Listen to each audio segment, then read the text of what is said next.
नमस्कार सांग माने सावित्री व्रत पालनर नियम नंबर 1 2025 वर्ष रे सावित्री व्रत क्यों तारीख रे पड़ुछि। प्रतिवर्ष सावित्री व्रत ज्येष्ठ मास अमावास्या तिथि रे पड़ी थाए।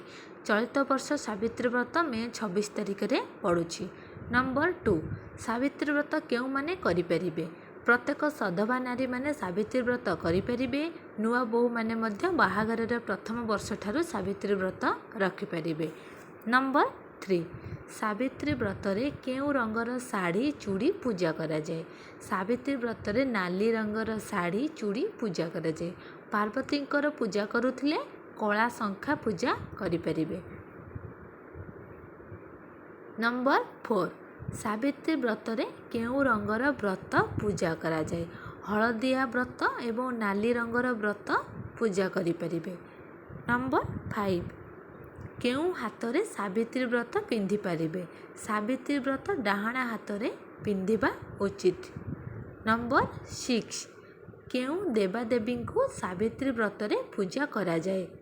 देवी सावित्री माता लक्ष्मी को एवं माँ पार्वती को पूजा करा जाए एवं प्रभु नारायण प्रभु शिव शंकर पूजा करा जाए। नंबर 7 सावित्री व्रतरे जम देवता को पूजा करा जाए कि नाही। राजा सत्यवानकर जीवन फेराई देथिले धर्मराज जम। रानी सावित्री सेथिपाई जम देवता को पूजा करथिले। सेथिपाई धर्मराज जमकर पूजा चाहिए करि परिबे स्वामींकर दीर्घायु पाई। नंबर 8 कौन पाई सावित्री व्रत पालन करा जाए। स्वामींकर दीर्घायु कामना पाई सावित्री व्रत पालन करा जाए। जड़े सधवा नारी बंची पर्यंत हाथ में शंखा सिंदूर रहिबा पाई एही व्रत पालन करा जाए। नंबर 9 सावित्री व्रतरे कौन खाइबा उचित। सावित्री व्रतरे फल खाई परिबे। फल जूस करी पी परिबे। सागु पणा पी परिबे। गजा मुग गजा बुट खाई परिबे। नंबर 10 सावित्री व्रतरे कौन खाइबा अनुचित। रंधा होइतिबा खाद्य पियाज रसुण चा पिता कषा कोल्ड ड्रिंक्स इत्यादि खाइबा उचित नुहे। नंबर 11 केउंठी सावित्री व्रत करा जाए। बरगछ मूल घरे किंबा मंदिर रे पूजा करा जाए। नंबर 12 सावित्री व्रत घरे किपरि पूजा करा जाए। घरे शिଳରେ हलदी लगाई माँकर आखि नाक पाटी करी प्रतिमूर्ति स्थापना करी पूजा करा जाए किंबा घट स्थापन करी नड़िया किंबा पैड़े देवींकर प्रतिमूर्ति स्थापना करी पूजा करा जाए। नंबर 13 सावित्री व्रतरे केते गोटी फलरे पूजा करा जाए। सबु प्रकार फलरे पूजा करा जाए किंबा फलरे पूजा करा जाए। 5 प्रकार फल नथिले 5टी फलरे पूजा करि परिबे। नंबर 14 सावित्री व्रतरे कौन कौन जरूरी होता है। गुआ व्रत हलता सिंदूर फल शाढ़ी अरुआ चाउल दीप आंबपत्र फूल हलदी कौड़ी बरकोली पत्र दुब बही पितल थाली एवं माटी कलश बा पितल कलश। नंबर 15 सावित्री व्रतरे केतोटी गंठी थाए। सावित्री व्रत दिन सावित्री व्रत प्रत्येक महिला माने धारण करती। व्रतरे 7 गोटी गंठी पड़ी थाए जहाको नारी माने धारण करि थांती। व्रत को हलदी रे बुड़ाई बा हलदिया रंगर व्रत धारण करिबा उचित। नंबर 16 सावित्री भार बाप घर आसीबा कथा कि नाही। सावित्री व्रत स्वामी पाई करा जाई थाए तेणु सावित्री व्रतर समस्त पूजा सामग्री स्वामींकर घरु आनी व्रत पालन करिबा उचित। बापा को कष्ट दे सावित्री व्रत पालन कले स्वामींकर अमंगल होइथाए। मनुष्य माने ही ये सब तैयारी करिसेंती यह पुराण सम्मत नुहे। नंबर 17 स्वामी को सावित्री पूजा दिन पूजा करा जाई थाए कि व्रत दिन स्वामी को सम्मान दिया जाए। कटु कथा कहिबा उचित नुहे। व्रत दिन स्वामींकर पूजा नुहे तांकर आशीर्वाद दरकार होइथाए।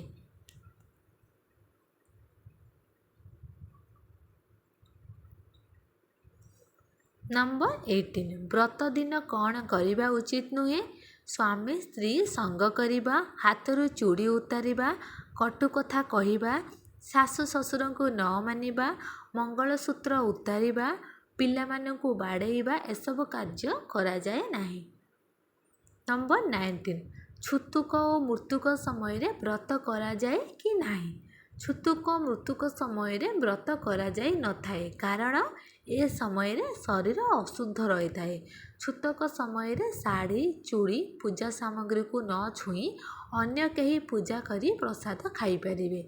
ମୃତକ ସମୟରେ ପୂଜା କରାଯାଏ ନାହିଁ କି ପ୍ରସାଦ ସେବନ ମଧ୍ୟ କରାଯାଏ ନାହିଁ। ନମ୍ବର 20 ଗର୍ଭବତୀ ମହିଳାମାନେ ସାବିତ୍ରୀ ବ୍ରତ କରିପାରିବେ କି ନାହିଁ?